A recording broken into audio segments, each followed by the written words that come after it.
मी राजेश. मित्र म्हणतात सदांग आता इकडे तिकडे उडकत असते, तू व्लॉग का नाही बनवत? खास त्यांच्यासाठी आपण व्लॉग बनवलाय.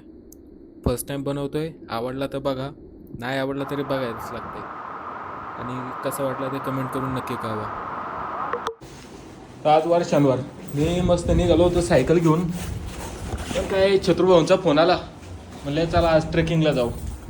शनिवार कसं आहे, वाया नाही गेला पाहिजे का नाही? टॉर्च लागणार आहे आपल्याला. तर आता आम्हाला पण माहीत नाही आम्ही कुठं चाललोय. सरळ गाडी काढणार आणि निघणार. आता जेवण बनवायचं सामान घेतलं. छत्रपतींनी 2 चपात्या आणल्यात. भाजी किती आणल्या काय माहिती. सोयाबीनची भाजी आणली. आता विषय असा आहे, जिथं चाललोय तिथला रस्ता त्याला माहित नाही आणि मला माहित नाही. आता आम्हाला दोघांना शोधायला लागणार नवीन आहे. लोकेशन आहे, मी आज एक्सप्लोर करणार आहे. नवीन लोकेशन एक्सप्लोर करणार आहे. पण कोणाला लोकेशनची माहिती देणार नाही.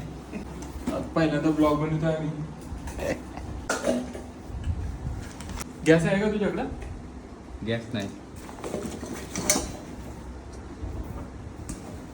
थेट गाडी टाकली कोथरूडच्या ट्रॅफिकमध्ये. तेव्हा हवा सरकलोच आणि अवकातलं मोकळ्या रस्त्याने तराट निघून मग पुढं अडकलो आम्ही भुगावच्या ट्रॅफिकमध्ये. इथं मग हवं सरकत सरकत गाडी साईडने रस्त्याच्या बाहेर न काढून काढून 1.5 तास गेला आमचा. ट्रॅफिकच्या पुढे निघाल्यावर मस्त मग मोकळा हायवे भेटला. गर्दी नव्हती, मग रांग रांग करीत 90च्या स्पीडने तराट निघालो. हळूहळू पुढे जाऊन थोडंसं गाडी पार्क केली आम्ही कडेला आणि तिथून मग चालत चालत निघालो वाट शोधायला. आणि आम्हाला काय वाटेल का म्हणा, इकडे तिकडे जराशी वाट शोधली. रस्ता दिसतोय का कुठं? नाही ना. नंतर मग आम्हाला कळलं ऑलरेडी आम्ही उशीर आलोय. आपल्याला काय वाट घावायला 4 तास जातील. मग घरी पोचस्तोवर आपण परत रात्र व्हायची. म्हणून मग आम्ही डिसाईड केलं की आपलं परत निघू आणि दुसऱ्या वॉटरफॉलला जाऊ. परत येता येता मग वड्याच्या कडेला बसलो. छत्रुभाऊने 2 चपात्या आणि भाजी आणलेली. मस्त मग त्याच्यावरती ताव मारला, पण त्याने काय पोट भरलं नाही आमचं. सोबत पिरू आणलेलं होतं. भाऊने मस्त पिरू कापलं, तर तिखट मीठ भरलं.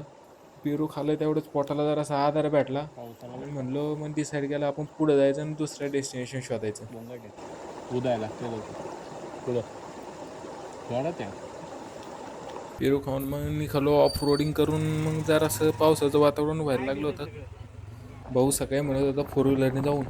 त्याला म्हटलं कायचा पाऊस येतोय तेव्हा चल गाडीनी 2 व्हीलरनी. आणि मग काय रस्त्यात आता जरसा पाऊस चालू झाला आणि जी पावसाने आम्हाला झोडापलं. आमच्या मित्राला सांगितलं होतं पाऊस पाणी आहे नको 2 व्हीलरवर जायला, पण तो काय येडा ऐकतच नाही आणि मला 2 व्हीलरवर घेऊन आलाय. आता मी भिजलोय, मला गार लागायला लागले आणि जर मला काय सर्दी खोकला झाला तर याला जबाबदार फक्त आमचा हा मागं बसलेला मित्रच असेल. याची सगळ्यांनी नोंद घ्यायची आणि उद्या जर काय मला लयच आजारी पडलो तर 2 दिवसाचा पगार पण ह्याच्याकडून घ्यायला पाहिजे. आम्ही निघालो होतो वॉटरफॉलला, पण आमचा वॉटरफॉलला लय उशीर झाला, त्याच्यामुळे काय जाता येईना. आणि बघा आम्ही आलो दुसऱ्या वॉटरफॉलला. हार मानायचे नाही. सुट्टी देत नसते. कार्टे निभा थोडे ढग थोडे बुरटेच्या.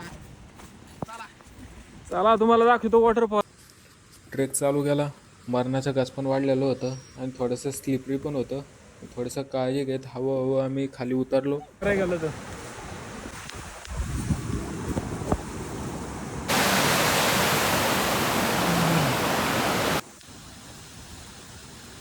जसं जसं वॉटरफॉलचा आवाज वाढत होता तशी तशी मजा येत होती.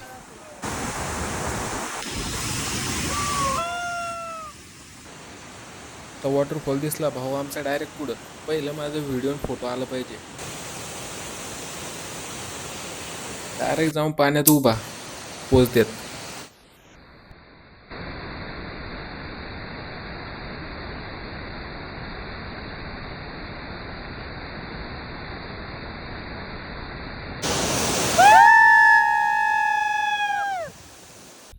मग मी पण जरासा माझा फोटोशूट करून घेतला आणि मग जरासा वॉटरफॉलची मजा घेत तिथं बसलो, आराम केला. मग काय जाम भूक लागली, मग हवं परत म्हटलो चला निघा, आपल्याला जेवण बनवायचं आहे. आमच्या काही चपात्या संपल्या होत्या म्हणून येता येता आम्ही एका जागेहून चपात्या विकत आणल्या होत्या. आमच्याकडे होत्या 6 चपात्या. भाऊ म्हटला मला काय भूक भागणार नाही म्हणून त्यांनी मॅगी पण सोबत घेतली होती. वर पोचल्यावर मस्त सुरीला धार लावली आणि कांदा कापायला घातला. कांदा चिरला, मग मी पाणी घेऊन आलो. आम्ही बटाट्याचा किस नेला होता, तो मी धुतला आणि थोडा वेळ भिजत घातला.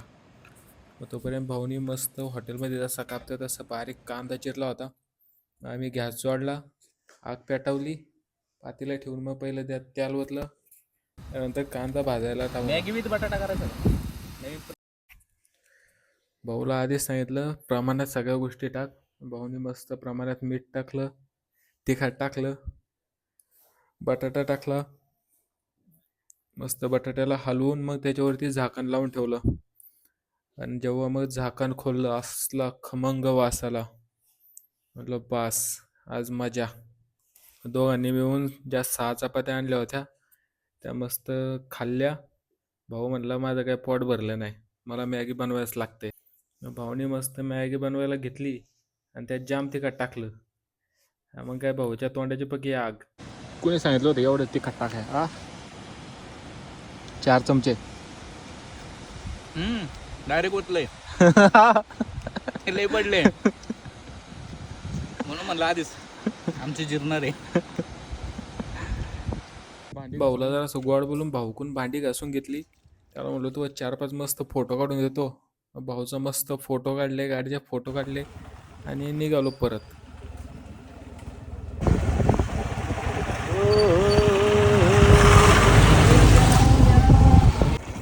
विशाल आणि साहिलची भांडणं चाललेली आहे रात्री अशी. तो काळा आहे तो विशाल आणि लाल आहे तो साहिल आहे.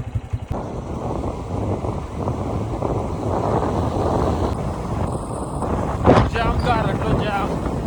आता कसं वाटतंय? गार गार वाटतंय.